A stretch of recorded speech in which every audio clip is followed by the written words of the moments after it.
Raja Imogene lahir pada tanggal 30 Januari 1923 di West Point. Lowa dimenilai ijazah perawat dari Sekolah Rumah Sakit S.I. John of Nursing di St. Louis, Missouri pada tahun 1945.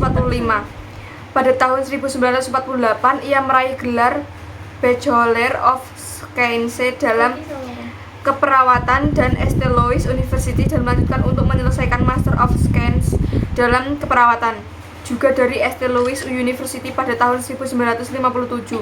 Ia juga memperoleh gelar doktornya pada Theater College Columbia University pada tahun 1961. Dia meninggal pada tanggal 24 Desember 2007. Ia meraih diploma dalam ilmu keperawatan dari St. John Hospital School of Nursing di St. Louis pada tahun 1945. Sekilas awal teori Imogene Gacking. Imogene Gacking mengawali teori ini melalui studi literatur dalam keperawatan, ilmu-ilmu perilaku terapan, diskusi dengan beberapa teman sejawat dan menghadiri beberapa konferensi serta alasan-alasan induksi dan deduktif dari beberapa pemikiran-pemikiran kritis. Dari informasi yang terkumpul tersebut, komunikasi King memformulasi ke dalam suatu kerangka kerja konseptual. Pada tahun 1971, King mengidentifikasi kerangka kerja konseptual sebagai sebuah kerangka kerja sistem terbuka, dan teori ini sebagai suatu pencapaian tujuan. King mempunyai asumsi dasar terhadap kerangka kerja konseptualnya bahwa manusia seutuhnya sebagai sistem terbuka yang secara konsistensi berinteraksi dengan lingkungannya. Kerangka konsep Imogene Gacking: sistem sosial, organisasi, otoritas, kekuasaan, pembuatan keputusan, status, sistem internasional, sistem interpersonal, interaksi, komunikasi, transaksi, peran, menekankan, sistem personal, citra tubuh, diri sendiri, persepsi, ruang dan waktu. Tiga sistem tersebut membentuk hubungan personal antara perawat dan pasien. Hubungan perawat dan pasien merupakan sarana dalam pemberian asuhan keperawatan, di mana proses interpersonal dinamis yang ditampilkan oleh perawat dan pasien dipengaruhi oleh perilaku satu dengan lain. Demikian juga oleh sistem asuhan kesehatan yang berlaku. Tujuan perawat adalah memanfaatkan komunikasi untuk membantu pasien dalam menciptakan dan mempertahankan adaptasi positif terhadap lingkungan. Konsep manusia. King memandang manusia sebagai suatu sistem terbuka yang berinteraksi dengan lingkungan, yang memungkinkan benda, energi, dan informasi dengan leluasa mempengaruhinya. Dalam kerangka konsep meliputi tiga sistem interaksi yang dinamis. Sebagai individu disebut sebagai sistem personal. Ketika individu ini bersatu dalam kelompok disebut sebagai sistem intrapersonal. Sistem sosial tercipta ketika kelompok mempunyai ketertarikan dan tujuan yang sama dalam suatu komunitas atau masyarakat. Konsep lingkungan. Menurut King, lingkungan adalah sistem sosial yang ada dalam masyarakat yang saling berinteraksi dengan sistem lainnya secara terbuka. Lingkungan merupakan suatu sistem terbuka yang menunjukkan penukaran masalah, energi, informasi, dan keberadaan manusia. Manusia tersebut akan berinteraksi dengan lingkungan internal dengan penukaran energi yang diatur secara terus-menerus terhadap perubahan lingkungan eksternal. Konsep sehat. King mendefinisikan sehat sebagai pengalaman hidup manusia yang dinamis, yang secara berkelanjutan melakukan penyesuaian terhadap stresor internal dan eksternal melewati rentang sehat-sakit dengan menggunakan sumber-sumber yang dimiliki oleh seseorang atau individu untuk mencapai kehidupan sehari-hari yang maksimal.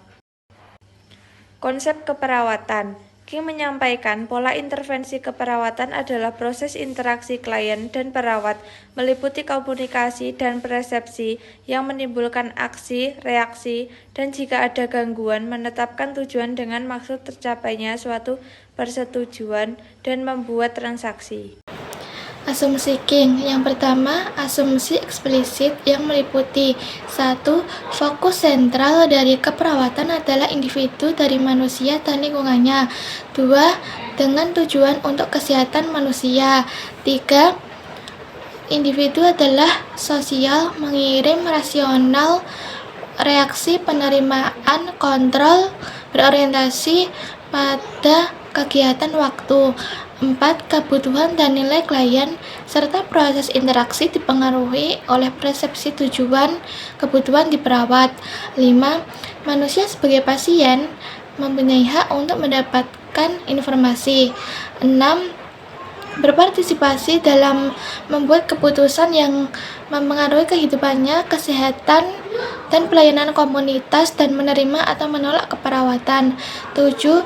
Bertanggung jawab dari anggota tim kesehatan adalah memberikan informasi kepada individu tentang semua aspek kesehatan untuk membantu mereka membuat atau mengambil keputusan.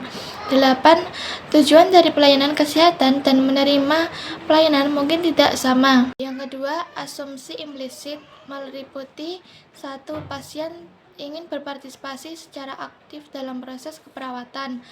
2. Pasien sadar, aktif, dan secara kognitif mampu berpartisipasi dalam pembuatan atau pengambilan keputusan.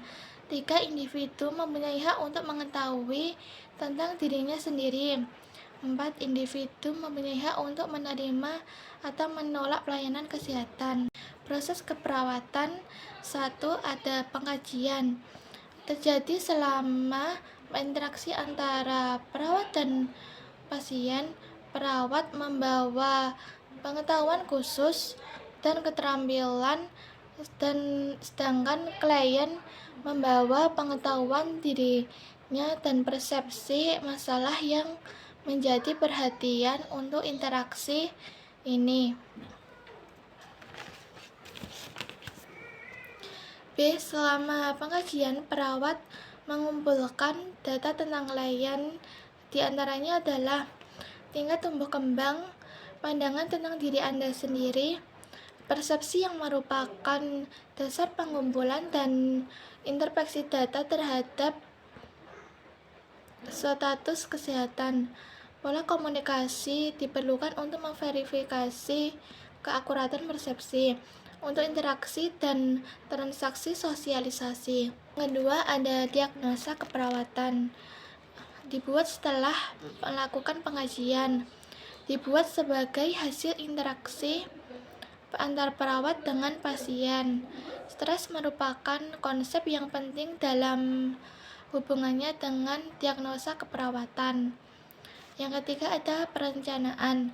Dibuat berdasarkan dengan keperawatan. Setelah diagnosis, perencanaan intervensi untuk memecahkan masalah tersebut dilakukan.